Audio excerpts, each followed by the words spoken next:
আসসালামু আলাইকুম ওরহমতুল্লাহি ওবারাকাতু। কোরআন শিখি জীবন গড়ি অনুষ্ঠানের নবম পর্বে আপনাদের সকলকে স্বাগত জানাচ্ছি। আমি ইমরান হোসেন। দর্শক, আজকের এই ক্লাসে বা এই পর্বে আমরা জানব যে আলিফের সঙ্গে মুরাক্কাব হয়ে বা সংযুক্ত হয়ে যে হরফগুলো হয় সেই হরফ কতটি বা কিভাবে হয়ে থাকে সে ব্যাপারে বিস্তারিত। আপনারা স্ক্রিনে দেখতে পাচ্ছেন, প্রথমে লেখা রয়েছে আলিফের সঙ্গে 11টি সূরতে 22 হরফ মুরাক্কাব হয়। এর মানে হচ্ছে 22টি হরফ রয়েছে আরবি, যে হরফগুলো মূলত আলিফের সাথে সংযোগ হবে বা মুরাক্কাব হবে। তো এখানে শুধু আলিফের সাথে সংযোগ হবে বিষয়টা এমন নয়। আলিফের সাথে সংযোগ হবে মানেই আরবি যে কোনো হরফের সাথে এই 22টি হরফ সংযুক্ত হতে পারবে। হ্যাঁ, পরের হরফের সাথে লেগে নতুন হরফ তৈরি করতে পারবে, মানে 2টি হরফ বা 3টি বা একাধিক হরফ সে তৈরি করতে পারবে। তো এখানে 11টি সূরত কি কি আপনারা লক্ষ্য করলে দেখতে পাবেন। প্রথমে লেখা আছে আলিফের সঙ্গে 11 সূরত, যেমন বা আলিফ। এই বা আলিফ এটা হচ্ছে একটা সূরত, অর্থাৎ বায়ের নিচে নোক্তা রয়েছে। আমরা যদি এই নিচে আরও একটা নোক্তা দিয়ে ফেলি, 2টা নোক্তা দিয়ে ফেলি, তখন এটি হয়ে যাবে ইয়া আলিফ। আবার যদি বায়ের নিচে নোক্তাগুলো মুছে উপরে একটা দিই তখন হয়ে যাবে নুন আলিফ। টোটালি বা আলিফ এটা হচ্ছে একটা সূরত। এই একটা সূরত দিয়ে 5টা হরফ হয়, যেটা আমরা আগের পর্বে জেনেছিলাম। তো আমরা এখন সংক্ষেপেই এই সূরতগুলো আপনাদের সাথে পরিচয় করিয়ে দিব।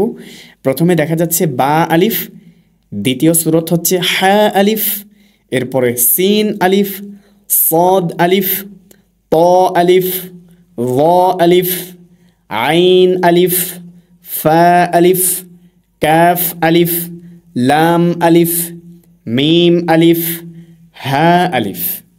এ হচ্ছে 11টি সূরত বা 11টি চেহারা। এবং কিছু হরফ রয়েছে যে হরফগুলোর সাথে আলিফ কিংবা যে কোনো হরফ ওই হরফগুলোর বাম দিকে কখনো যুক্ত হয় না, ওই হরফগুলো অন্য হরফের বামে যুক্ত হয়। তবে এই হরফগুলোর বামে বা এই হরফগুলোর সাথে পরবর্তীতে অন্য কোনো হরফ যুক্ত হতে পারে না। হরফগুলো কয়টি? 7টি। কি কি? দাল, জাল, র, জা, ওয়াও, হামজাহ, আলিফ।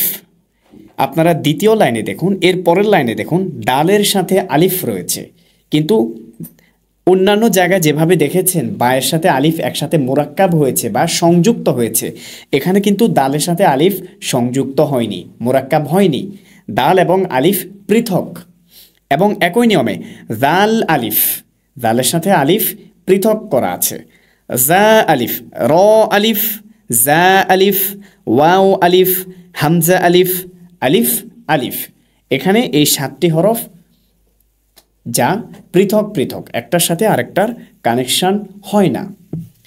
দর্শক, আমরা যদি পরের পেজে যাই, পরবর্তী পেজে আমাদেরকে মুরাক্কাব সম্পর্কে বিস্তারিত ধারণা দেওয়া হয়েছে। এখানে আমরা দেখতে পাচ্ছি মুরাক্কাবের বিবরণ। আমরা এ পর্বে মুরাক্কাবের বিস্তারিত জানব। মুরাক্কাব অর্থ হচ্ছে মিলিয়ে পড়া বা মিলানো বা একত্রিত করা, সংযুক্ত করা ইত্যাদি ইত্যাদি। আরবি হরফ দিয়ে যখন আরবি শব্দ বাক্য গঠন করা হয় তখন বেশিরভাগ হরফের আসল রূপ থাকে না। হরফগুলো মিলিত অবস্থায় হরফের ডান দিকের মাথা থেকে দেখে চিনতে হয়। মানে যখন হরফগুলো একটার সাথে আরেকটার সংযুক্ততা থাকবে, কানেকশন থাকবে, তখন আপনি শুধু ওই হরফের ডান দিকের যে মাথা রয়েছে সেই মাথা দেখে আপনাকে চিনতে হবে যে এটি কোন হরফ, এটি কি বা নাকি সদ নাকি আইন।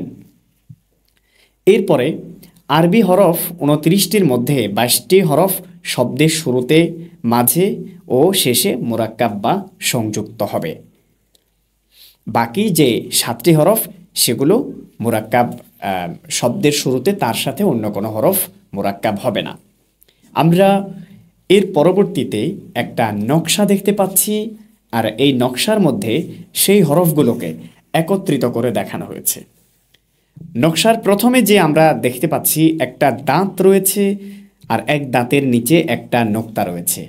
আমরা বিগত পর্বে জেনেছিলাম এক দাঁতের নিচে এক নোক্তা হলে যে হরফ হয় তার নাম বা। এরপরে আরও একটা দাঁত রয়েছে, দাঁতের উপর দেখতে পাচ্ছি একটা নোক্তা রয়েছে, তাহলে এক দাঁতের উপর এক নোক্তা দিলে কি হয়? আপনারা নিশ্চয়ই জানেন, এক দাঁতের উপর এক নোক্তা থাকলে নুন হয়। এরপরে দেখতে পাচ্ছি পরবর্তী দাঁতের নিচে দুইটি নোক্তা রয়েছে, তো এক দাঁতের নিচে দুই নোক্তা থাকলে কি হয়? ইয়া হয়। তাহলে এখানে হচ্ছে ইয়া। ইয়া এর পরে আরও একটি দাঁত রয়েছে, আর দাঁতের উপর আমরা দেখতে পাচ্ছি দুইটি নোক্তা রয়েছে, তো এক দাঁতের উপর দুই নোক্তা থাকলে তা। এরপরে আরও একটি দাঁত, সেই দাঁতের উপর তিন নোক্তা আছে, এক দাঁতের উপর তিন নোক্তা থাকলে কি হয়? সা।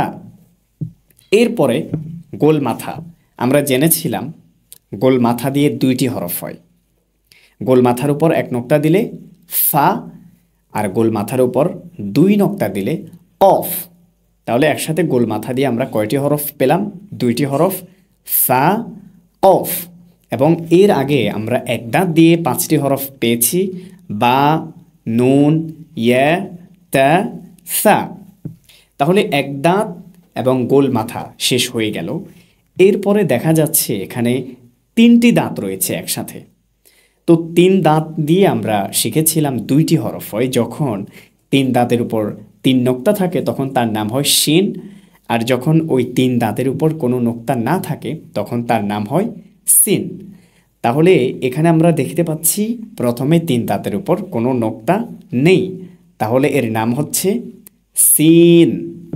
এরপরে আরও তিনটি দাঁত রয়েছে, আর তিনটি দাঁতের উপর তিনটি নোক্তা রয়েছে, তাহলে তিন দাঁতের উপর তিন নোক্তা থাকলে কি হয় যেন? শিন। তাহলে একসাথে কি হলো? সিন, শিন। এরপরে সদের মাথা দিয়ে আমরা জেনেছিলাম দুইটি হরফ হয়, তো প্রথমে আমরা দেখতে পাচ্ছি সদের মাথার উপর কোনো নোক্তা নেই, আর এই হরফের বা এই মাথার উপর নোক্তা না থাকলে এর নাম সদ। এরপরে সদের মাথার উপর একটা নোক্তা দেখা যাচ্ছে, আর সদের মাথায় একটা নোক্তা থাকলে তার নাম বদ। একসাথে দুইটি হরফ কি? সদ, বদ। এরপরে দেখা যাচ্ছে তয়ের মাথা, তয়ের উপর কোনো নোক্তা নেই, এই মাথায় নোক্তা না থাকলে এর নাম ত। এর পরের হরফে এ তয়ের উপর একটা নোক্তা দেখা যাচ্ছে, তো তয়ের মাথার উপর নোক্তা থাকলে তার নাম র। একসাথে দুটি হরফ কি হলো? ত, র। এরপরে আমরা দেখতে পাচ্ছি হায়ের মাথা রয়েছে।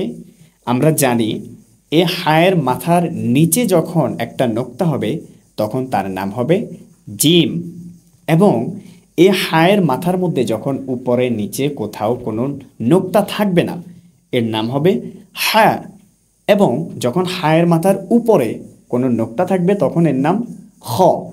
তাহলে সেই শর্ত মোতাবেক এখানে আমরা কোন কোন হরফ দেখতে পাচ্ছি? জিম, হা, খ। দর্শক, এরপরে আমরা দেখতে পাচ্ছি একটা আইনের মাথা।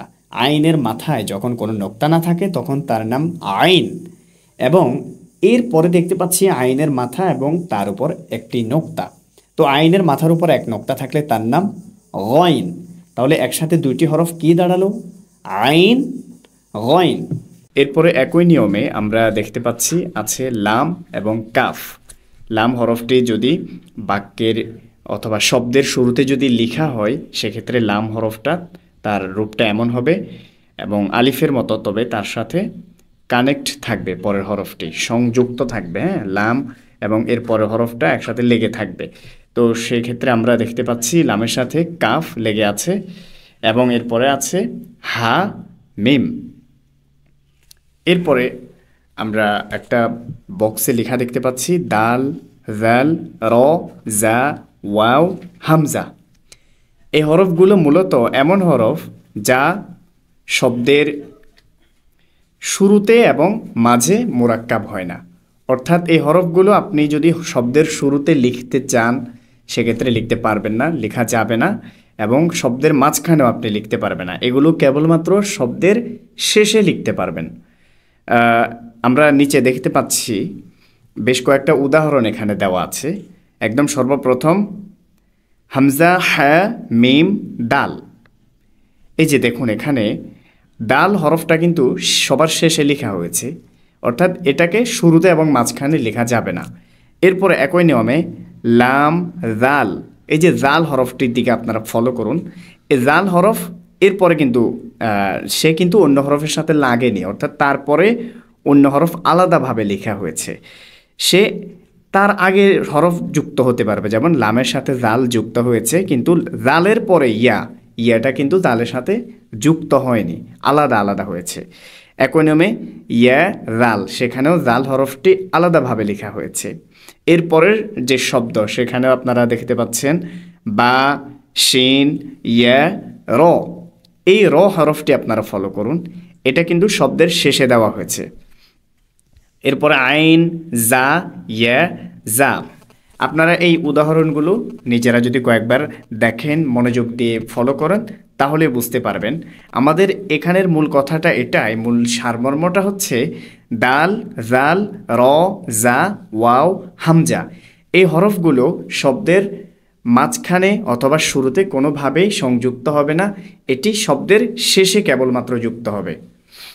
এরপরে আরেকটা বিষয় এখানে আপনাদেরকে স্পেশাল করে দেখানো হয়েছে হামজা হরফ দিয়ে। হামজা কোনো সময় মোরাক্কাব হয় না, বিভিন্ন সময় হরফের উপরে এবং নিচে বসিয়ে লেখা হয়। মানে হামজা হরফটা সে একক হরফ, এই হরফটার সাথে আগে অথবা পরে অথবা মাঝখানে কোনোভাবেই এই হরফটাকে লেখা যায় না। সে হয় একা থাকবে, আর কখনো যদি কোনো শব্দের মাঝখানে তাকে বসাতে হয় তাহলে সে অন্য একটা হরফের উপর দিয়ে বসে তার অবস্থানটা তৈরি করবে। এখানে আমরা উদাহরণে দেখতে পাচ্ছি ইয়া, ওয়াও, মিম, হামজা, জাল। এখানে হামজাটা আপনারা দেখুন, এটা কিন্তু অন্য একটা হরফের মাঝখান দিয়ে একটা দাঁত দিয়ে দাঁতের উপরে বসানো হয়েছে। একই নিয়মে আলিফ, লাম, আলিফ, ফা, হামজা, দাল, তা, এখানেও ফায়ের পরে যে হামজাটা দেওয়া হয়েছে, এখানে হামজাটা আলাদাভাবে দেওয়া হয়েছে। সে কিন্তু নিজের অবস্থানে নেই, অন্য একটা দাঁতের উপরে তাকে বসানো হয়েছে। এবং একই নিয়মে ওয়াও, নুন, হামজা, মিম, নুন, এখানেও একই রকম। দর্শক, আমাদের আজকের পর্ব এই পর্যন্তই ছিল। তো পরবর্তী পর্ব দেখার আমন্ত্রণ জানিয়ে আজকের অনুষ্ঠান এখানেই শেষ করছি। আসসালামু আলাইকুম ওয়া রাহমাতুল্লাহি ওয়া বারাকাতুহু।